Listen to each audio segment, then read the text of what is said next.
That's why he's the MVP. That's why he's the GOAT. Have you seen that meme? Have you seen it? I'm gonna put it right here. That's why he's the MVP. That's why he's the GOAT. That's why he's the GOAT. I think that actually like sums me up. Like, how's it been? Let me throw it back to those. How's it been for you living in Bali? What's your experience been like?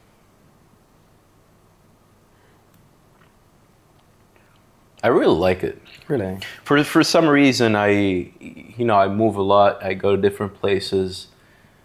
But in the past 2 years, I came here the first time 2 years ago, and in those 2 years, maybe I came maybe 6 times or 5 times.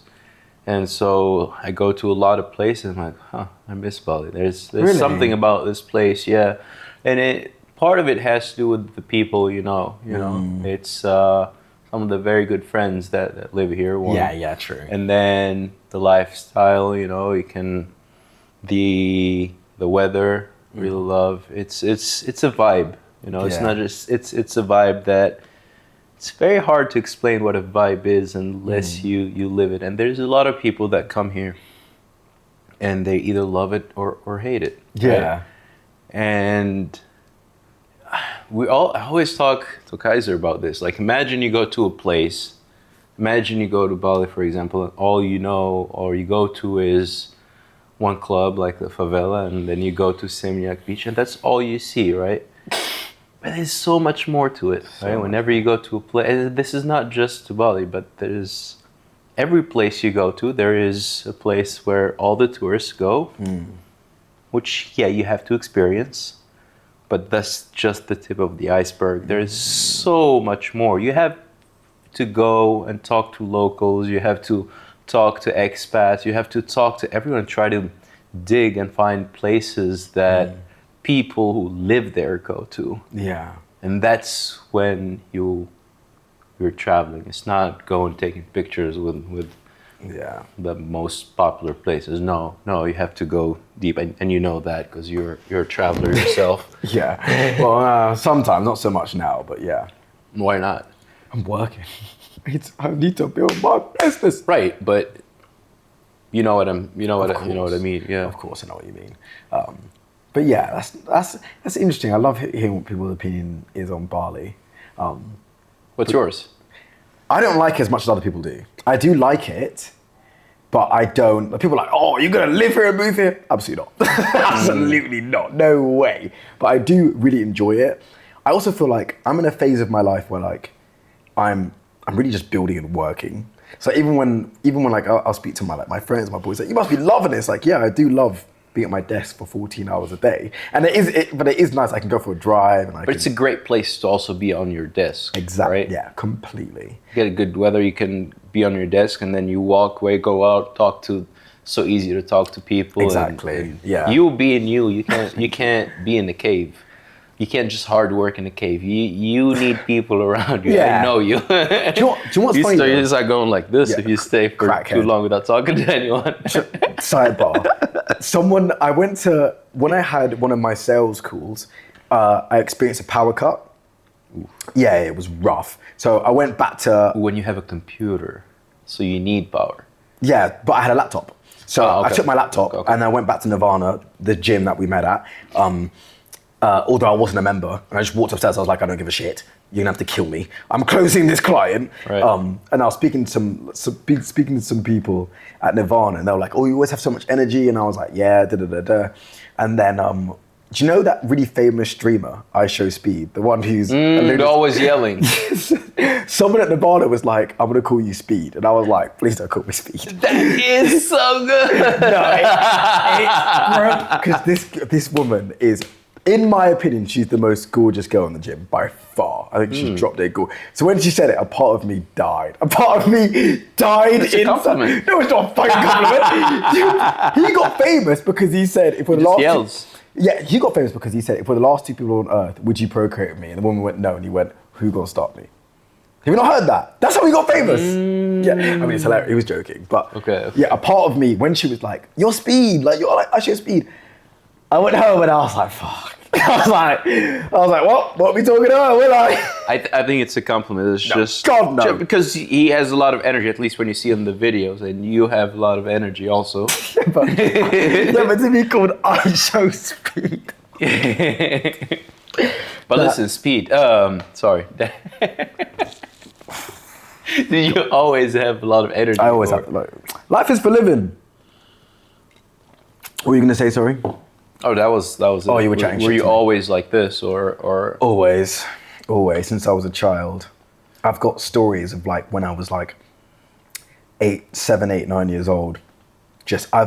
My personality. Like, I'm not joking. If you took my personality at 7 and 20 years later took me now 27, it's the same. Obviously, I've developed, so my mind has developed, but like pretty much the same.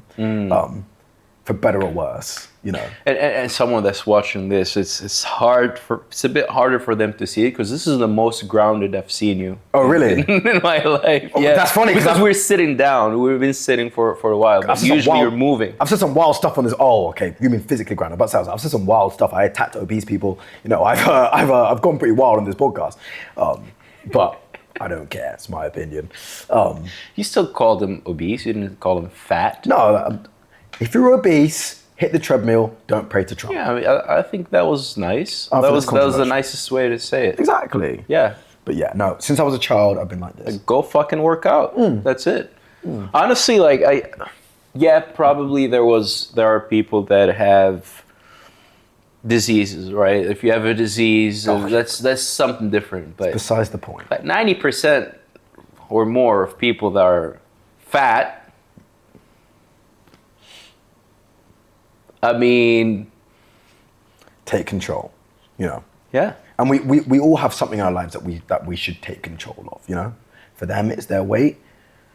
For me, maybe it's business. Maybe it's a relation. Maybe I should call my cousin who I haven't spoken to in 4 months because we're arguing, for example. Right. We always have a bear. And we all have something to work on. You know? Yeah, and I know it. I was there at some point where I was working like at a burger joint and. Oh, really? Yeah, bro. And I was eating a lot there. You know, their fries Yeah. were fried in beef fat. Disgusting. I used to work at Domino's once upon a time. So. Okay, no, it's fucking delicious, bro. Domino's? No, Oh, the beef like, fat, not fried Domino's. fries in beef fat. That Something sounds else, bro. like with smoked death. mayo and ketchup, and they had these amazing burgers, bro. So I was eating a lot. I got like, Oh, really? yeah, Puffy. Yeah, I got. Oh, can't relate. And then I'm like, okay, well, we'll have to start working out. And I remember very well when I started. This was 2015. Back then it was bodybuilding.com. That's Oh, how of you course, started. with the blue branding, light blue, of course. And I go for Arnold Blueprint. Yeah. That was the name of the workout. That was the first one I did. Nice. Which was tough. Oh, really? Yeah. These workouts are long and stuff, and when you just High getting volume. started, you don't know. Now I do 1 hour if I'm like weightlifting. I don't even do fucking 1 hour. But he does like some workouts were 2 hours, bro. I'm Really? just getting started. And I remember because I work during the day and I go to school, and then my roommates are about to put Netflix, and 11 p.m. It's raining out. I'm going to the fucking gym. Really? Bro. Yeah. And I was so consistent with it because you work out for like 2 weeks, 3 weeks. You look at yourself in the mirror and you see some results. You Really? know, like beginner's gains, bro. Yeah, You true. see some results in the beginning, and that pushes you to. That makes you go back. It doesn't even push you; it pulls you. Yeah. Okay. Oh wow. Okay, I could do more. Yeah. I can be better, and it becomes a part of you. It becomes a lifestyle. Yeah. And that's when you can't stop anymore. Yeah, I mean, I haven't felt that pull to the gym in many years. Oh, I hated it in the beginning. Oh, I I'm hate not it gonna now. lie. I don't like training. Really? Nope. Still do? No, I used to love it. No, I don't like it. I haven't enjoyed going to the gym in years. I don't like it at all. I find it completely boring. If I could never lift a weight again in my life, I wouldn't do it. But you love fighting. I love it more. Yeah, I do. When I'm in it, I love it more. How did you get into fighting? My whole family fights. My oldest cousin's a professional boxer. So and he's a professional boxer, and he's the biggest out of all of us. He's like 6'1", but he's like built like a linebacker. He's like huge. Pause. So he would like bully us, and then he has a younger brother who's like a little bit physically smaller than me, and he would like bully him. And he's like lethal. And then my younger brother fights, and then I picked up fighting and whatnot. And I do. How old were you when you started? My parents first put me into karate, which doesn't really count, but it gave me the rub when I was like 10. And then I started doing boxing at like 14 and whatnot. And I absolutely love fighting. But fighting, and this is actually, this is something that I've thought about more and more. Fighting kind of reminds me of taking steroids, because you can hit the point of diminishing returns like that so quickly. So yeah, shall I explain? Please. Okay, so if you go to a fighting gym, okay, you'll meet one of three people. You meet a beginner, oh yeah, I'm just trying out to do it, and then you won't see them in a week because they're a beginner. Then you'll get the intermediates who are like, they dabble, and then you'll get the hardcores. The hardcores, in my opinion, it makes no sense to put that much energy into it, because if you want to actually like fight, it requires so much of you. It's like having a job. So a good friend of mine is a really, really serious like grappler / fighter. And we speak, it's a job. And it's a job where you're earning no money, you're giving everything, and you're getting better at fighting. And then someone can say, oh, well, you're mentally stronger. If you are a hardcore, you're already mentally strong. You're not getting any more mental gains. You're already tougher than the 99.9% of the planet, okay? You've already made that leap, okay, relax. But the issue is that you'll get people that will give everything into fighting, but they're broke, their relationships falling apart, they have no direction, but they're just, Muay Thai, which is great. Muay Thai is not gonna pay your fucking bills. Muay Thai is not gonna help you in the long run. And that's why even I had to take a step back from fighting, because I absolutely love it, but even like my home gym in the UK, I had to take a step back because I'm around the hardcores, because obviously I've been training for a long time, but then they're like, Dan, why aren't you coming train? It's like, because guys, I have other shit to do in my life. This is not my life. For them, it's their life. Yeah, but it shouldn't be. That you're not a professional fighter. And even if you are a professional fighter, they're all broke. They're all broke. Fighting is not a good game plan. It's not. There are like 10 people in the 21st century that it actually worked out for. Everyone else either has really bad CTE or is fucking broke. But what if they believe they can get to that level where they become elite, they become professional? Even if you become elite or even if you become professional, they're likely just still gonna be broke. Statistically. If you're on the UFC? They're all broke. They are all broke. None of them have any money. They're all broke. The only people, if you're in the UFC, the only people who actually have life-changing money is Conor McGregor, obviously, John Jones, Khabib made a load of money, Amanda Nunes made a load of money. Well, a lot of them make money, but maybe it's a management issue that they No, they just don't. Okay. This is You have to market yourself also. This is the reason why all these UFC dudes are broke. Okay, as an athlete, the whole shtick of being an athlete is that they are paid so much money because they have a small window. So if you're in the NBA or if you're in the NFL, you earn a shit ton of money in a given window. NBA, I think the average NBA career is like 3-4 years, but for argument's sake, let's say you're in the NBA for 7 years, right? You're gonna earn millions, but those millions are supposed to last you the rest of your life, unless you have some other thing going on. UFC fighters have less of a platform, have less money, and less know-how of what's going on than compared to other sports. The average person doesn't know. The average person doesn't even know what the hell UFC is. They think UFC is the sport. There's no understanding of what's going on. So these UFC fighters aren't actually earning that much money compared to other athletes, and they're taking brain damage, like real life-changing consequences, and not earning that much money. It's an awful career path. Awful career path. Awful. Those UFC, I've been lucky enough to meet UFC fighters. and I'm not going to mention any names because it's not fair to them, it's inappropriate. I have met current UFC fighters, a current welterweight in the UFC. I have met him multiple times. He coaches at my gym, okay? I would not want his life. I would not want his life. I would not want his life. Fuck that. What's wrong with his life? Okay, your pay is not that much for what you're going through. The things those people have to go through, their training is awful. You have to fight these Dagestani, Chechen, Russian people, and the stuff, the trauma you're putting your body through. It's not earn that much money. Fuck that. I'll take a 9 to 5. I would take a 9 to 5. I would happily take a 9 to 5 over a life of fighting. That's an awful life. Not a fun life at all. Not a fun life at all. The only people that have really made it out, really been like, I'm good, Floyd Mayweather. He's the best example of making it out of any human being ever. There's no better example of a boxer that's gone in, made a ton of money and be able to leave with all his brain cells. Floyd Mayweather smashed it. Manny Pacquiao smashed it. Conor McGregor smashed it. Tyson Fury's the heavyweights play by different rules because they're heavyweights. Tyson Fury smashed it. Anthony Joshua smashed it. The rest, Andre Ward, really great boxer, one of the greatest of all time. I don't know how he's doing financially.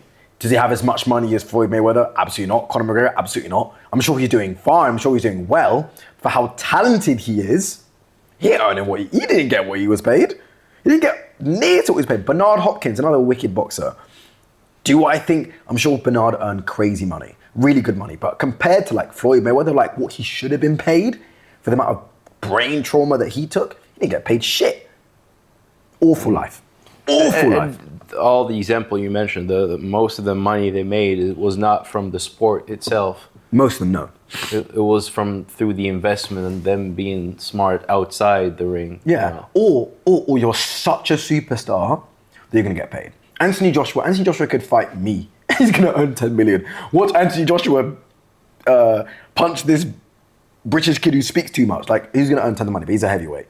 But for like fighting I love it as a hobby, but like as an actual like career path, honestly, I think I'm about to say something crazy, but I almost feel like I would prefer my kid to come to me and say, I want to do any profession over that. Like, please pick anything bar that. Anything. And I want my children to fight, but if my kid's like, I want to be a pro, I forbid it. Like, as a parent, I actually forbid it. And I'm not even that kind of guy, but I actually forbid it. Like, you're not allowed. You're actually not allowed. You're not allowed. No way. Awful life. What's your feeling when you get, like, when you're about to fight and you walk into the ring, how do you feel like? Well, I haven't fought in many years, but excitement, it's exhilarating. You also don't feel very good. You're like, why am I doing this? Why am I here? Right. Well, I'm not being paid. This is by choice. I'm here to push myself. All those emotions. It's the same thing. It's the same thing you'd feel doing anything, like anxiety. It's difficult. You feel the pressure. Honestly, don't miss it. Not gonna lie. But what did you like about that? Like, you have an opponent, let's say, bigger than you, scarier than you. You know that they might fuck you up, and you still go. And I'm guessing you enjoy it, right? When I'm in it, I enjoy it. Like, honestly, like the fight itself, I really don't enjoy it that much. The training, like hard sparring, I enjoy. I really enjoy that because it's low stakes, it's whatever. And I think the issue for me is that as I got older, I just realized I'm actually just a regular dude. I'm actually a regular dude who wants to work on other things. But the feeling of being in the ring, I love. Like I used to love, I'd say. I used to love. Yeah, what is it that you loved about it? I enjoy it less so now, but I used to love a scrap. I used to love the feeling of a scrap. The feeling of being like, because I'm small, being like, I don't give a fuck, let's go, the exhilaration. But I almost feel like my fire for it just diminished because I think as I learned more, I'm always looking for damn near a return on my investment. on everything. A friend, and it sounds kind of bad, but it's just the truth. A friendship, a workout, a business. I'm always looking for like, I want to get more than I put in. And with fighting, I'm not getting in more than what I put in, because you have to go through a training camp, you have to not see your friends, you have to hate yourself for 60 days, and then you go in all for glory. And you could lose, you could win. But let's say you win, right? Even if I won, I was like, okay, great. And now I have to go back to my actual responsibilities. So that's why I don't miss it. I don't miss it at all. And that's why I think I probably will never get back in, unless someone gives me a short notice. But Well, let's go back to that. Hold on. Go on. What do you mean? If I'm training and then someone says, oh, someone pulled out, he's your weight class, go in and fight, then fine, I'll go in. But I honestly think my priorities are different. Okay. Oh, you would take it because you won't have time to prepare. I'm already in shape, let's just go in, let's just scrap, whatever. If I lose, who gives a shit? But I'm not sacrificing time, energy. I can put more money into my business, I can put more money into my YouTube, I can put more money into the things that I care about. I just, honestly, come and think about it, I just think my priorities have just changed. And I think as a young man, my priorities were like, not I want to be the baddest motherfucker because I'm tiny, like, I'll never be the baddest motherfucker, but like, I used to love that rush. But now I'm kind of like, nah, I'm okay. You get it from somewhere else. I get a rush from something else. I feel like that macho, masculine part of me has not died, but it's just not, I don't have the same fire. You know, a couple of years ago, if I had gone weeks without fighting, I'd be like, I need to punch someone. But now I'm like, nah, I'm okay. You just need to smash. No, it's good for a walk. No, it's good for a walk. Before, like, you know, when I'm 19, I need to pussy. Or, you know, when I was like 24, I'm like, I need to punch someone. Now I'm like, let's just go for a walk. Let me just like take a hot shower. Let me have a think to myself. I didn't know that part of you, man. I didn't know you. Well, I spend all my time by myself working. But like, I think the point is like, I'm just trying to find healthier and healthier ways to like center myself, you know? I don't need to go find some pussy. I don't need to get into a fight. I don't need to, and you know, I think even like those can be healthy outlets. I'm not saying there's anything wrong with that, or going to the gym, but I just want to be like, you know what, I don't even need to do that. I need to just have a little time to myself, have a little think, have a shower, like maybe like, if you're into journaling or whatever, and just, you know, and I'm okay with that, you know? I don't need to scrap to feel better. I can just think to myself, I can solve the problem in my own head. So that energy, where is it? How do you channel it? What do you mean by that? I mean, like that energy you had for fighting, for example. You know, there is something you want to get out. Of course, right? There is an energy there. Yeah. So how do you channel it into work, for example? Because that's what you're focused on. Yeah. Right now. I channel it in giving the same energy, the same zeal, the same, I'm gonna figure this out, you know? Because I feel like as human beings, some people have more energy than others, but every human, okay, I'm gonna get a little bit preachy, but I don't really care. As human beings, we all have a need to, most human beings have a need to work on something, you know? But people, like the mum, you don't work on nothing, and then the kid's put in 1,000 hours in Fortnite, he's actually a Fortnite god. He's actually so good at Fortnite. But the vehicle he's picked, the mum ain't feeling. But most human beings have something that they wanna, you know, they wanna pour something into, you know? And even some people are like, oh my God, I really love anime, da da da da. And someone say, oh, well, that's not pouring anything to it, but you know, maybe it's part of learning about the characters and this, I don't know. But the point is that just channeling it in something that gives you an ROI is what I'm looking at more. So for me now, it used to be like fighting and I want to fight, but now it's like, okay, I'm struggling with this business thing. I don't know what's going on. Okay, I'm gonna spend all this time figuring this out. And it's just giving the same effort that you give into a hard deadlift set or throwing a right hand. I'm just giving into taking notes in a business document or trying to get that client or being nervous about a sales call and being like, okay, I don't know what to do. It's the same. Everything is this.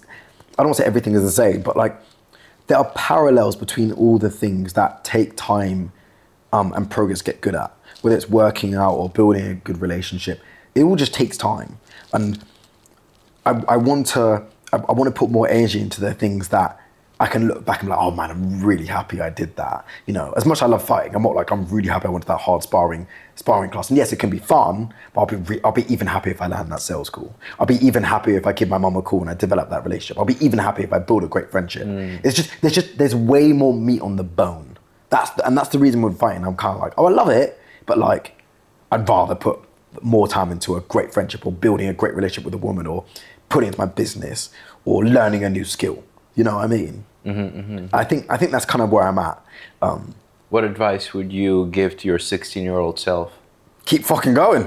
Keep going. You're doing something right. That's what I would tell myself. I wouldn't change a damn thing. I wouldn't change a damn thing, even from the time I was 8. Amazing. Yeah, I wouldn't change a damn thing. I wouldn't change anything. I've made so many mistakes.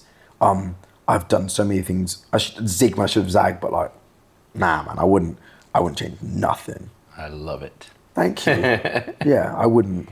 And I'm sure people have regrets, you know, like, I've been lucky that I haven't made, I used to always talk about this, like, I haven't made any irreversible decisions. And as adults, we don't make many irreversible decisions. Like, we haven't made any irreversible decisions. No, we haven't.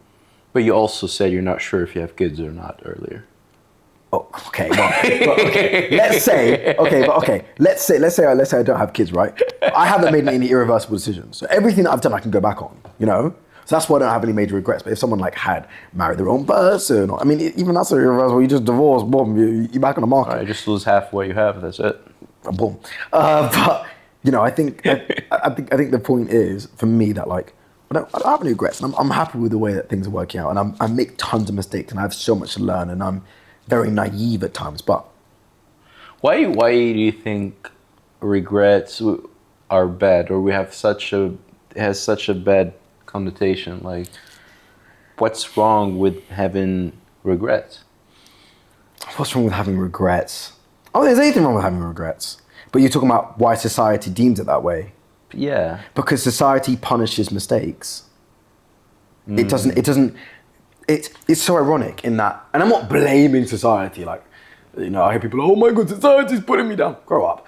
I'm not blaming society, but I think that there's no room for making mistakes and growing. But as I said before, like in almost everything that's worth having, you've got to go through those mistakes. You know, like, think about, you know, anything you're ever good at. Think about all the dumb things you did. You know, sometimes like even when I work on my business, I'll look back at like a document from a month ago. I'm like, ew. I remember the other day I was like, cringe. I was looking at my copy, my sales copy. I was like, cringe. Would not say that now. Mistake. But you have to go through those mistakes. But I think society just doesn't allow it because things are moving quicker, things are moving faster. And on top of that, people's, what's the phraseology? People's highlights, or people's highlight reels, I should say, are showcased. So the best moments that people have, we don't see their mistakes. We just see glory. Exactly, all the glory. So I think that's why mistakes are like almost like taboo. But just leaning into the fact that you're going to make a mistake. Like who actually cares? As long as it's not like, you know, you have committed manslaughter, you haven't done something, you know, completely awful. You will dust yourself off, and you will continue. Yeah, and that's what I believe is a source of anxiety for a lot of people. Really? It's caring too much about what other people think, right? And I think the less we care, the less anxiety we would have. I mean, I always ask myself a question like, what's the worst case scenario if I do this? And then I'm like, okay, this is the worst case scenario. And then I said, then what? And then sometimes I say, then what, a few times. And at the end of the day, like, the worst case scenario is not as bad as we project it to be. Anticipate. Yeah. I think me personally, obviously I care what other people think to an extent, but compared to average person, I really don't. And I'm lucky in that I was actually disliked quite a lot as a child. My personality got better as I grew up. Some people watching this say, he's a fucking asshole, I don't even like him now, fair play. But interesting you say that, because I think you're one of the most lovable people. Thank you. Seriously. But no, as a child, I have stories of people not liking me. I'm so, like, that. I think the reason why I'm so out there, and the reason, like, sometimes I'll be like dancing my bike and people like be mocking me, like, I don't care, because I'm so used to people not liking me. It's been happening since I was like 6. Really? Yeah. What's one thing you remember? Oh my God, one thing, I've got stories for days. Okay, I will never forget this. This is when I was registered. I was like, oh shit, I was like, niggas really don't be liking me. So I'll never forget. I was at school, and I went to a primary school called Aberdour School, Aberdour School in Surrey. It was a private school. And I was the only black kid there. And I remember I had a teacher called Mrs. Webb Martin. She was a Zimbabwean teacher. And I think because she was from Zimbabwe and I was black, she was she was like, okay, like, no, I kind of got some love for this kid. And we had to vote for a class rep. And a class rep didn't really have any responsibility, but for some reason they made it this big thing. And she was like, the class rep gets to put the calendar in once a week, and the class rep didn't get to do anything, but it was a big deal. And she was like, okay, instead of taking votes like a normal person, I was gonna make a crazy racist joke, but anyways, she was like, what is it? I was gonna say, well, classic Zimbabwe, she doesn't know how fucking democracy works. Obviously, she couldn't think of any democratic solution. She was like, I don't know how votes work. So that's why we didn't bloody do it. Anyways, that was crazy. So then she was like, we're gonna play heads down, thumbs up to decide who the class rep is. So if you don't know what heads down, thumbs up is, you basically put your hand down and then somebody will say something, and if you believe what's going on, you put your thumb up. So she goes, okay, we're gonna do heads down, thumbs up. I'm gonna say the class, but you're not allowed to look when it's your name. So I was like, okay. So then she goes, I'm not even gonna say the names, I don't even give a shit. She goes, Amber, no votes, no one fuck with her. Holly, no votes, no one fuck with her. Hannah, no votes, no one fuck with her. Kimberly Abbott, I even say her full name, 4 votes. I was like, God damn, that's a lot of votes. I was like, God damn. Daniel James, I got like 7 votes. I was like, yo, people are really voting for me. I was like, God damn, I look around, I'm winning, bro, I'm winning. I remember, but I'm like 8. I'm like, oh my God, I'm winning. Like, bro, I've won this thing. Like, I've won the election. I was feeling like Trump out here. And then she goes, we have a clear winner, but this person looked up when they said their name, so they're invalidated. So I'm going, nah. I'm going, nah. You know, elections were rigged, bro. Yeah, I'm like, nah. You know I won. And because I won by like 3 votes, she allowed me. So anyways, I was a class rep. So by proxy, I was technically the most popular person, the most voted person, right? So I'm feeling myself. I'm feeling like I'm Obama. I'm Obama for Obama's Obama. I'm Obama right now. Bro, 3 months later, I had pissed off so many people in the class, there was almost a re-election to get a new class like president. That's how much people despised me. And I don't remember what I did, but I remember one thing so vividly. I was having an argument with one of the girls in the class, and this girl was a little overweight, okay? We were young, okay, but she was overweight. And I remember she was like yapping about something. I was like, don't be a Teletubby. The Teletubbies are overweight creatures. So she was like, don't call me fat. I was like, I'm not calling you fat. I'm saying you're being a Teletubby. And that was the last straw. And I remember everybody hated me. I remember sitting there in class like, damn, everybody really hates me right now. And I'm like 8. And I'm taking it in like, wow, I'm really hated right now. And I think the fact that I went from being so popular to so hated in the space of 4 months, it kind of like, not gave me an existential crisis, but as a child, it kind of made me like deep, like, wow, not like these people are fickle, but like wow, like the weather can change. Right. And in fact, I'll give you another story as well. But do you feel like because you had power, is that no, you felt like you had power? No. Okay. I don't remember feeling like, oh, I have power, but I just think I just piss people off. I don't know what it was, but I just did something that just annoyed people. Now I'm an adult and I can analyze my behavior, but people didn't like me. And I think that was like a big lesson. And then it really culminated the year after. This is when I learned what a new level of hate was. This is when I was like, okay, now I'm actually really hated. So again, true story. Now I'm in year 5. And I have a different teacher. This teacher is South African apartheid. I'm black. She's like, I'm gonna take this kid under my wing. Her name was Mrs. Lafferty, bless her. And I wasn't class rep, obviously. I don't know who the fuck class rep was. They weren't gonna give it to me again. They ain't giving it to a black kid again. He already fucked it. He didn't know Obama. I was the first black kid to get elected, and almost the first black kid to get impeached. I was breaking all the records. I was like, I want all the records. Impeach me and elect me. Anyways, so we're in year 5. And in year 5, they added this thing, because we had a new head teacher called the pizza treat. And the pizza treat was essentially, it was some communist stuff where like every single kid in the class had to work toward 15, see how much I remember this. Every kid had to work toward 15 green dots, okay? You got a green dot for good sports performance or good homework, good behavior. You get the drill, right? So every kid in the class, I think there was about 14 of us, had 15 green dots, bar me and one other girl called Eve, okay? She had 14 green dots and 1 blue dot, and I had 13 green dots and 1 red and 1 blue. 1 for bad behavior, I was yapping, and 1 for bad homework. Now, to the class's credit, we should have had our pizza treat 2 months before. Because of me and Eve, they can't have it. So we have this intervention, the whole class. They're like, we can't have it because of you, da-da-da-da-da, and they're going on to me. And Eve also doesn't have 15 green dots, but you know, I have 13, so they're really getting on to me. And Eve's this like pretty girl and she's quiet, so they kind of left her alone. But me, they're getting on to me. And I remember this like it was, this is one of my core memories. I had gotten to another school, so I knew I was leaving. And I'd already put my application to leave, and it was well known that I was leaving the school. Okay. And I remember it like it was yesterday. The whole class getting on to me, and I'm in the middle seat. Everyone turns their seat. Everyone's like having a go at me. The teacher's kind of having a go at me. And I look around and I go, we all know I'm leaving this place. So guess what? I just don't give a shit. And everyone goes, ah! I remember I sat there and I went like that. And that was the first time I was like, people really hate me. What made you say that? I just didn't care. And I'm not like flexing. You felt some pressure though. Well, I was feeling pressure, and people were getting on to me. I was feeling the pressure of people hating on me, but I just didn't care. And that I remember being like, that's probably the most hate I've ever felt in my entire life.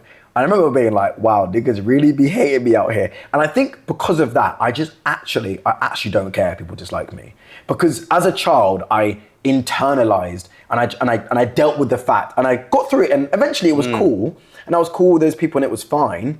But like, I went through the lesson of like having people not like me early on. So when I meet adults, like, oh, I can't handle it. Like, I went through that as a child. So that's why now it's kind of like, it's whatever.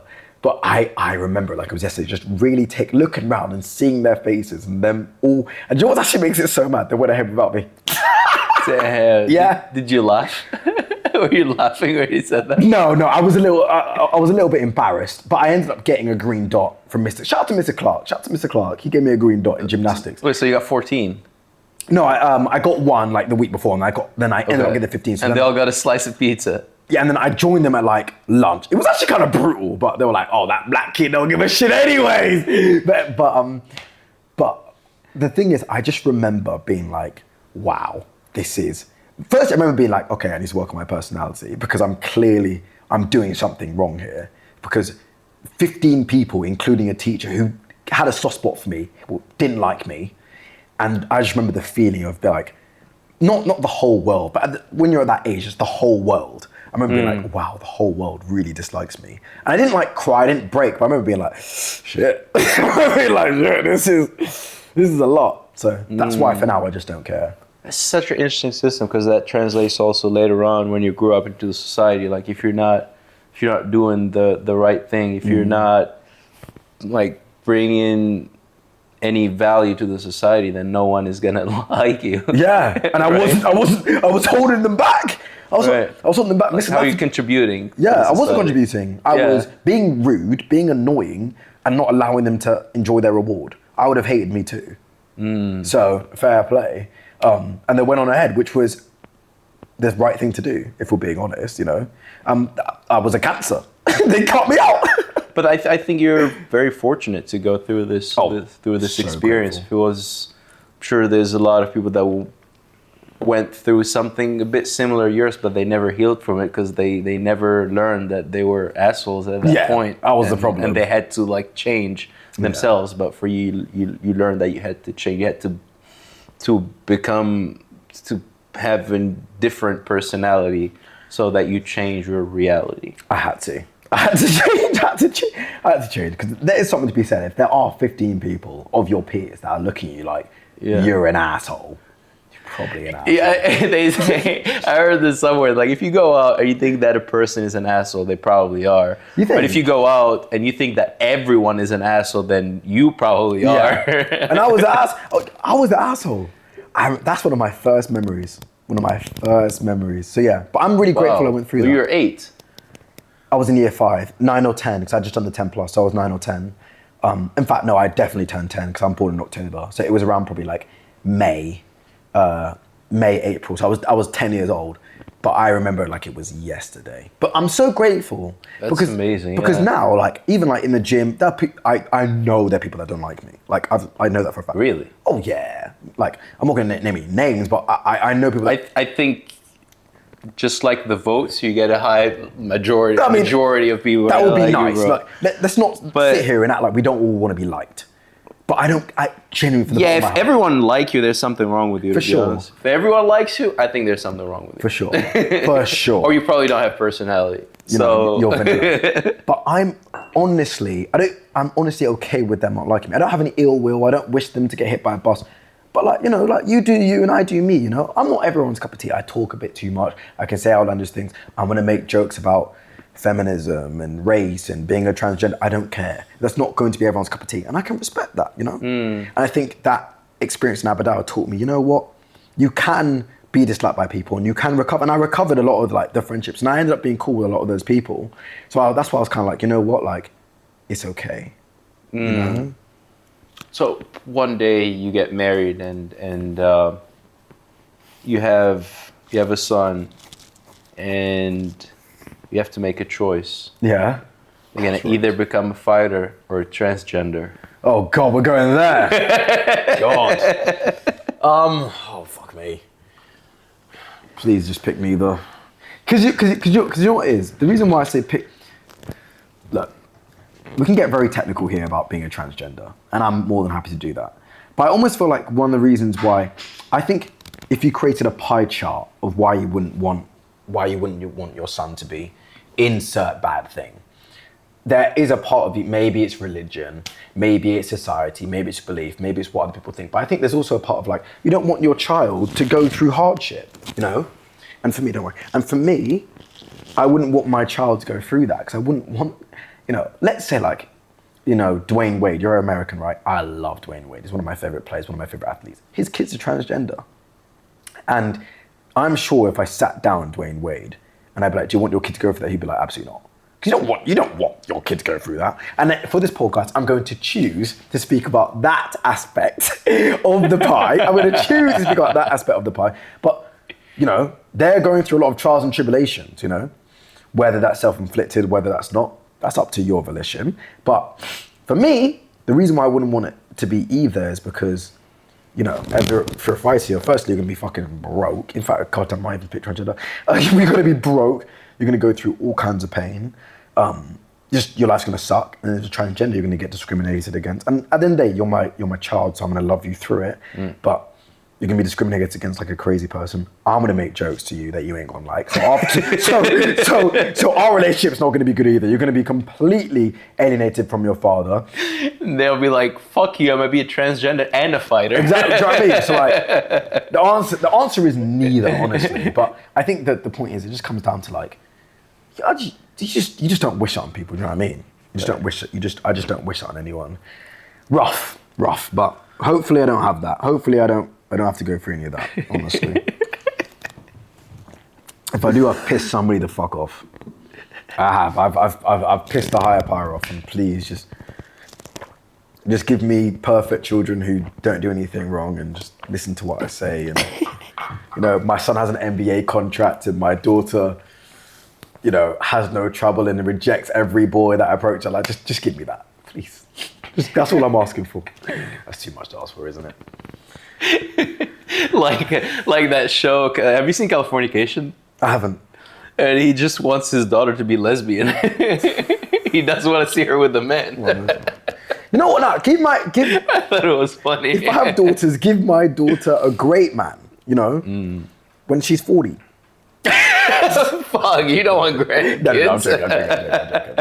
I'm not one of those like So a lot of men are like overprotective guy. I'm not an overprotective guy. But you don't know until you go through the experience.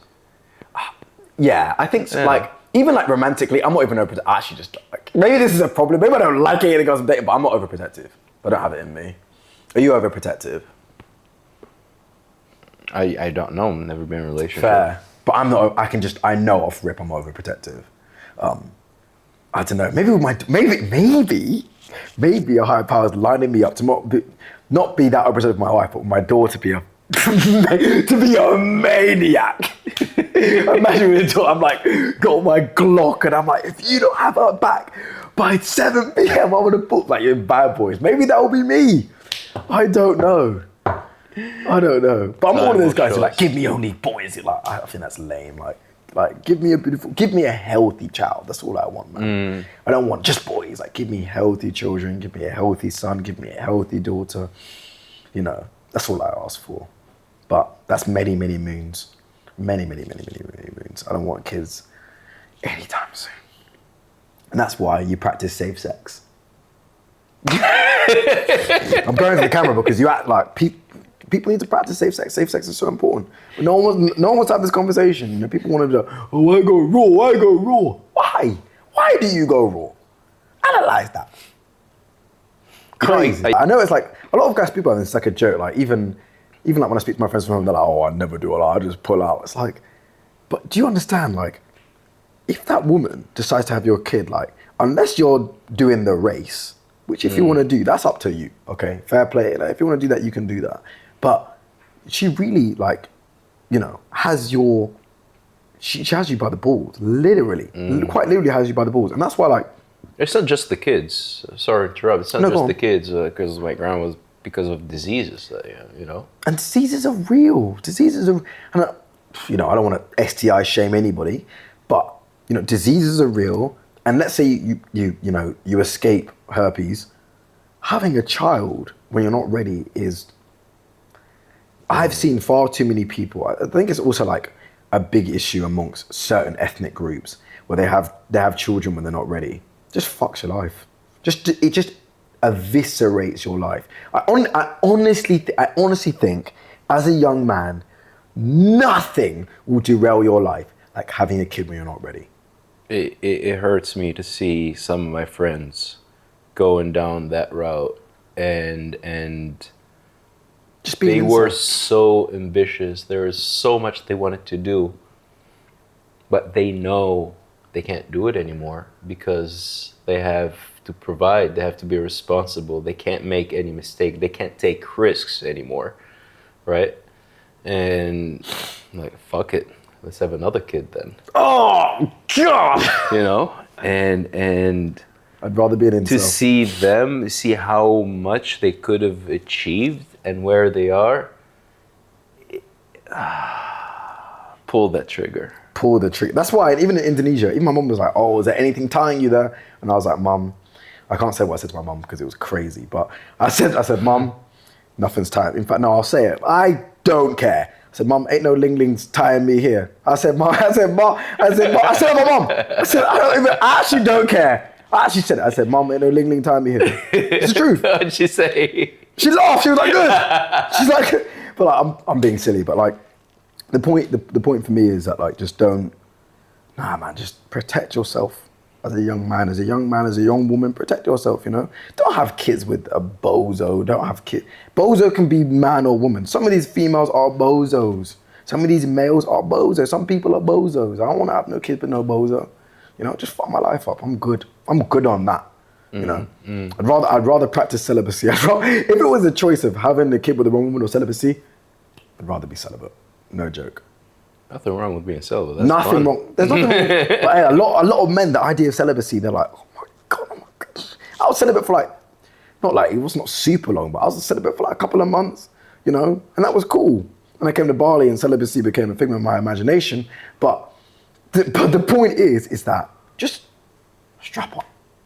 I think that's like a pitfall that a lot of guys joke about, and it's just not a joking matter. But I mean, I play the devil advocate here, right? Go on. You don't feel the same when you are strapped. I don't. No. It doesn't feel the same. Yeah, but that's like anything. Doesn't feel the same going all in on a poker game, rather than putting intention. I'm sure it feels completely different to have your entire existence on the balance. I'm sure it doesn't feel the same doing extreme sport with no parachute. So what? That is such a weak argument. It doesn't I can make so many arguments for it doesn't feel the same for insert thing. It doesn't make it a good idea. I'm sure it feels different to being in a Porsche driving at 250 miles an hour on a motorway. Doesn't feel the same to going 55. Doesn't make it a good idea. I'm sure it feels so much. We drive motorbikes. It does not feel the same to 110 from Seminyak to Canggu. Is it a good idea? Absolutely the fuck not. We're like that. What was it? It feels better. Just having a kid feel good. Just having to answer that girl that you don't even like for the rest of your life. Nah, bro, I'm good off that. Whack ass argument. Whack argument. I know someone with that believes the opposite, and I think if you both come in on the podcast, what do they believe? What do they believe? I'm gonna just say the opposite of what you say, and then maybe one day we all sit together. I'm not gonna say whom right now, but maybe we all sit together and break this down in front of the camera. But I'm game. But it's about consequences. Like think about worst case scenario. Oh, I'm with you. I'm with you. Like, worst case scenario, you get STD and get a kid at the same time, or your kid also got an STD. That's crazy. I think that's the worst case scenario. Yeah, that's okay. That's twins. That's really bad. Yeah. But like even like, you know, even getting an STD. Strap up. That's scary. Have you ever had a scary situation like that where you thought you got something? No. Nah, I'm gonna be real. One time I slept with this girl who had, I'm not gonna say what, but she had something, and then she told me after, and for a week I was like, dear Lord, please do not allow me to catch this. I will never, ever go, and I went raw, this is many years ago. I was like, I will never go raw again. I will never do this again. I was fine, obviously. But for that week, I was like, my life is over. And it would have been fine, obviously. But I was like, my life is over. I think every guy goes through that experience. I've never had anything. Scary. I've never got anyone pregnant, thank fuck. But like, I don't know. It's just a topic that's like, cause like, oh man, like, I ain't never strapping up. Okay, like, you are a professional Russian roulette player. In my opinion, like you playing Russian roulette with children. Like you roll the dice, say, will I have kids? I mean, there is a reason why people play Russian roulette. So, well, not my kind of people. Not my kind of people. And I ain't playing it with no gun, and I ain't playing it with having children either. So, you know, I'm big on safe sex. Like just, and you know what, young men, you should be working anyways. You shouldn't have time for that shit. Out here getting these girls pregnant, claiming you are high value, man. Get the fuck on my face. Ridiculous. But yeah, that's my 2 cents on safe sex. Protect yourself. Protect yourself, indeed. I feel like I bloody ranted about everything that. What do you think about female condoms? What do you mean? As in women using them? Yeah, not male putting condom on, but if she's protected, I'm all about the result. I don't care about how we get in there, baby. As long as you're okay. You know what's funny? Like, have you ever used a female? No, I've never used it. I've never used it personally. But you know what? I might. Okay, I can't lie. I'm gonna laugh at her. I'm gonna laugh at her and be like, "What's wrong with you? You definitely." I'll be like, "You a virgin or something?" Like, you. Am I the first man you doing this? I'll laugh at her. I'll clown her. But I don't want a baby. I don't want a baby. And you know what's funny? Like, even like, you know, obviously there's a pill for women, and there's actually a pill for men, but men don't take it because we're all toxic, right? What, like PrEP? No, like to not get sick or to? No, this is hilarious that you said that. That's a perfect response. It just shows where we are as the male species. You know, like the pill for women so they don't get pregnant. Right. That exists for men. Huh. Exactly. Yeah, but women take it afterwards. No. I'm talking about being on the, not the morning after, but being on the pill. You're not talking about Plan B. I'm not talking about Plan B. Okay. Do you know that exists for men? Oh, fuck. Yeah. Really? Yes. Why would the men take that? Because we're toxic creatures. Yeah, it exists. Now, and even like, even my progressive ass, I'd rather just use a dom, personally.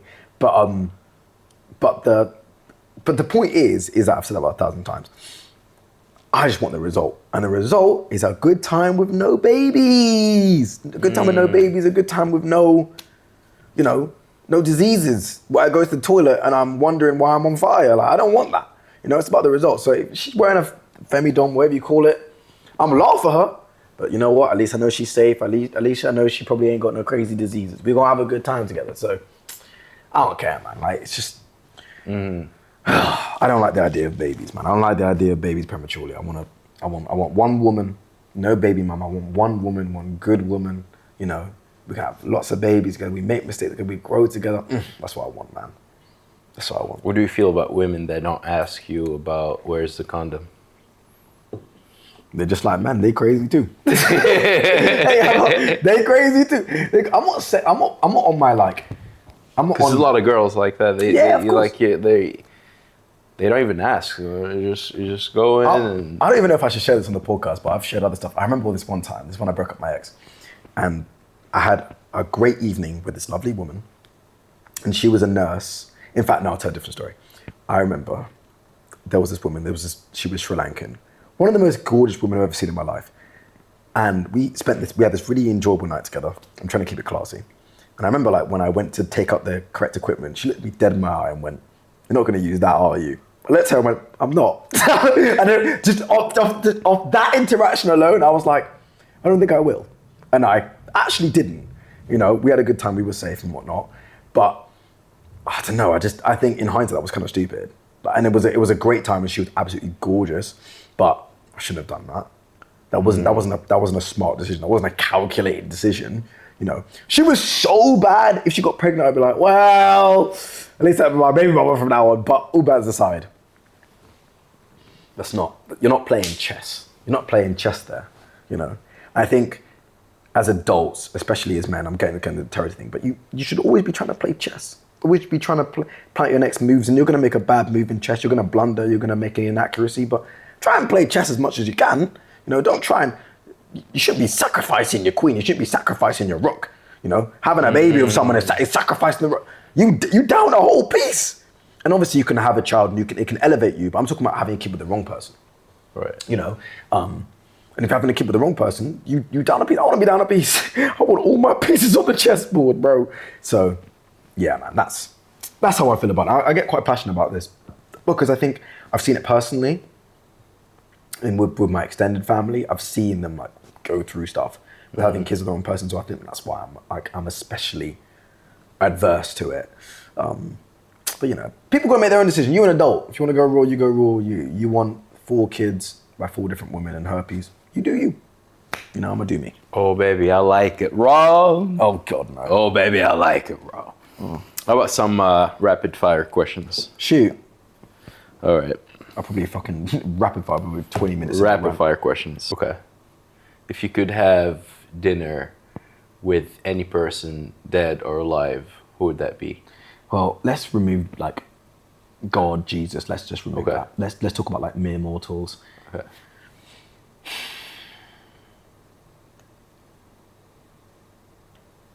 It would depend what mood I'm in. But I would like to probably speak to... You can pick 2 if you want. Yeah. One of them would probably be Mao, General Mao, who was obviously the head of China for a long time. I really like Chinese history and I'd love to speak to him about what his meant, like what he thought, why he thought it. I think that'd be a really interesting conversation for me because it's just a part of history that I really care about. And then currently, dead or alive, it would be like someone that can help me on my journey, like someone like some business person, like Alex Hormozy. I'd be like, bro, I've got all these questions, like please help me, because I know it could actually help me in my life. But if they were dead, it probably would be like General Mao, because I could ask a lot of questions about things that I'm interested in. And he's a piece of shit person, like millions of people died on his watch, but I'm not there to make a moral judgment. I'm just there to like learn. And if it was alive, it would be someone that could propel me to my next goal. You know, I don't really idolize like celebrities, or I could care less. Like if I'm having a conversation with you, you know, I would, and especially if I'm picking you specifically, I want to be able to like gain something, you know. And I think those would be my 2. Yeah. Okay. Yeah. Good answer. Thank you.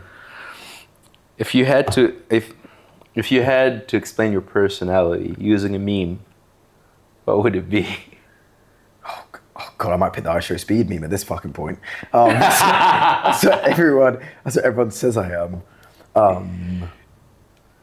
But It would be an iShow speed meme. do you know that meme where the guy's like, "That's why he's the MVP. That's why he's the GOAT." Have you seen that meme?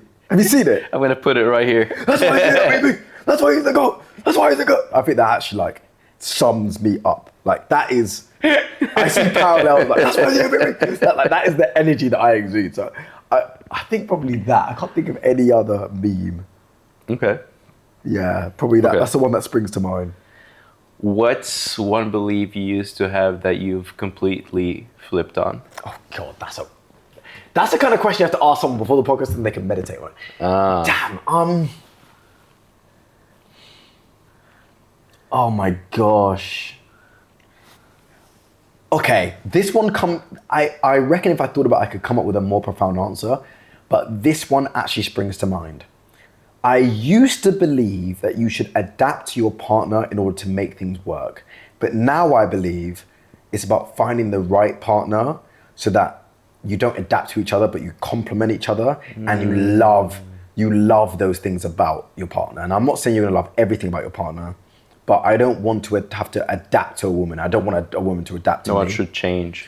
I want her to compliment me and me to compliment her, and we make mistakes. And when we make mistakes, we make mistakes together because we're a team. And I used to really believe, and I think it's because I had a partner at the time where like I was adapting a lot to her because I loved her.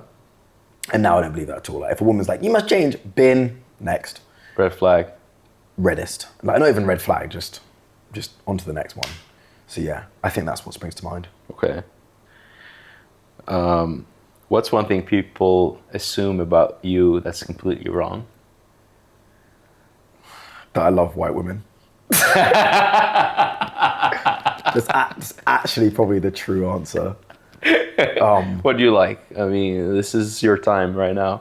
I'm not saying white women aren't beautiful. I dated a white Latina who was gorgeous. It didn't end so well, but she has a beautiful personality and she was a beautiful person.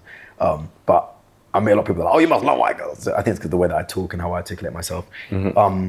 I think another thing is that, I don't mean like, I'm not like dick riding myself here, but I think because when people meet me, I'm not saying there's two sides to my personality, but like when I'm silly, I'm very silly. When I'm serious, I'm very serious. When it comes to business, I'm very like, I don't fuck about. Like I'm like, this is business, this is serious. Like I'm very like, this is what we need to do. I'm quite militant about it. And I think one thing that people can like be taken aback from me is when I am being militant, especially like women have seen it as well, they're kind of like, "Whoa, I didn't know you had this in you." But 0 to 100 for them. Yeah, I think 0 to 100 for them. But my family, if you look at us, we are very like like when it's business, we are serious. Right. And I think people don't see that part of my personality. And then in fact, even yourself, like for a long time, we didn't speak about anything important content. But when you saw when I started speaking about content, you saw, I was like, okay, we're talking about business. You could see, I was like, okay, this is what we're doing this is why we do it. You could see like, and I think people don't see that. And I'm not bothered about like exhibiting it. I could care less. Like it comes out when it comes out. But I've noticed that people are kind of like, "Oh, this guy's always goofy and having a laugh." But then when I'm serious, they're like, "Oh shit!" Like, "Whoa, you're intense. Like you're a psycho." Because I have that psycho in me. I'm like, I'll be speaking to someone. I'm like, "You're not doing this. You're not doing this. This is pathetic." And people are like, "Whoa, don't talk to me like that." And obviously, I've learned to temper it. But I've noticed that I think because when I'm silly, I'm so silly, and when I'm serious, I'm so serious that people are kind of like, "Where's this come from?" This is a bit much, but that's just my personality. And more often than not, people are like fine with it. People are cool with it. But I've spoken to girls. I've been like, "Whoa, like that's too much," and that's been the end of it. Right. Yeah. So, but that's an assumption. I think people just think I'm silly and goofy all the time. I'm just fucking not. Okay. Yeah. Incredible. What's your I made it moment? Past, present, or future? I haven't made it, but Could be past or present or future.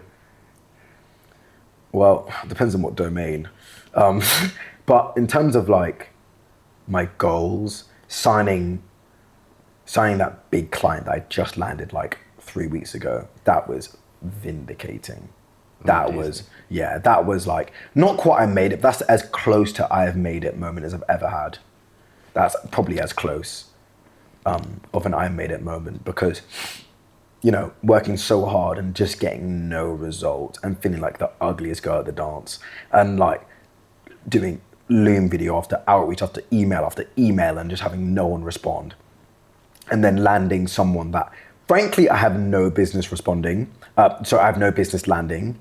That for me was like, wow, okay, I actually can do this. And I don't need to get a job. I can be successful in business. If I can land a client, like landing a client that big is harder than making it work for that client. So I think for me, like even my sister was like, holy shit, like you did that. And I was like, yeah, I've done that. So that for me was like a really big deal. What was the feeling that you had then? God. I don't even think I really got to take it in because I had like other sales calls, but I honestly don't even think to this day, Deontay Wilder, I'm not even sure I've taken it in yet because I just have so much work to do. But like, I think it was kind of like, I can do this. No, this is what I said to myself. I remember I was on my motorbike and I was like, I am who I think I am. I am who I say I am. And I remember like I had a couple moments on my bike being like, yeah, motherfucker. Like I remember I would go for a drive and I would just like be screaming to my lungs. Like I remember I closed one deal. It was like 3 a.m. Sorry, Bali. I woke up like 100 people. I didn't care. My bad. I was like, yeah, motherfucker. And I remember like I was on my bike and I was like, I am who I thought I am, and I can do the things that I think I can do. And all this time where I was like, I'm unsure if I actually am the person that I think I am. Because when you're chasing your goal, you have an idea of who and what you want to become. And you want to become that person. That's the truth. When you're trying to go through transformation, you're trying to emulate the traits, the ideas of that person who does that, right? It's like your ideal self. Exactly. Right? And I think I was on my motorbike and I was like, I am that person. I am the person who can be successful. I am that person who can make stuff happen. I think that's what's so vindicating for me. I love it. Yeah. I think that, yeah. I'm very happy for you, bro. Thank you, sir. Fuck yeah. Need to make him some goddamn money now. All right. Two more questions. Shoot. If you could, your life in 3 words. Oh, God.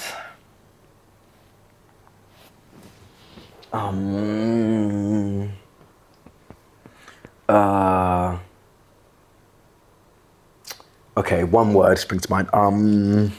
What's the word? I'm trying to think what's the word. Autonomy, risk taker. I think there's a better word, but I'm gonna just say risk taker.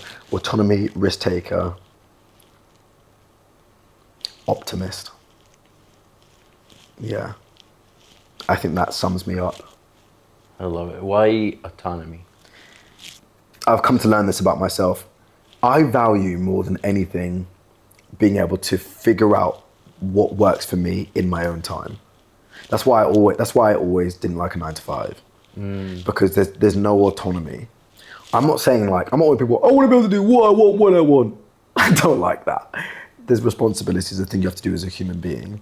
And like, I think I'm more married to my business than I ever was at Deloitte. I had less responsibilities at Deloitte. I did. I could clock in, kind of do an all right job, be okay, play the game. Now, I'm married to my business. If my client says jump, I'm saying how high? So I have more responsibilities. So it's not a case of who I want and what I want, but it's like, I want to be able to work on the things that I think are important and give full force. So that's why I say autonomy. Okay. And even like, if we use a more trivial example, going abroad with people, like it's a bit of like, it's not difficult, but it's kind of like a shock. It's different for me because I'm like, okay, I need to have more of group thinking because I can't just think about myself, which is good. Like you can't just think about yourself all the time, but I just value my autonomy so much. And I think that's something that's great about me and that allows me to push myself and get shit done. But I think it can also like be a little bit selfish sometimes. And I think that can get me in troubles. But I would say autonomy, or I'd say independence, because I think independence is a better word because independence can be good and independence can be bad. So maybe autonomy or independence, however you put it. Okay. Yeah. Last question. Shoot. A message that the whole world will receive as a text message that you will send to the whole world. What would that contain? How many words? Okay, look. It's a text message. Okay, now I'm thinking technically, okay, because I want them to read the whole thing. So it has to be about 50 words, 50 to 100 words. It's like an email. People aren't reading beyond that. What is this bullshit? Like, if I really thought of this, I would really like curate it. But I think the overarching message would be something along the lines of,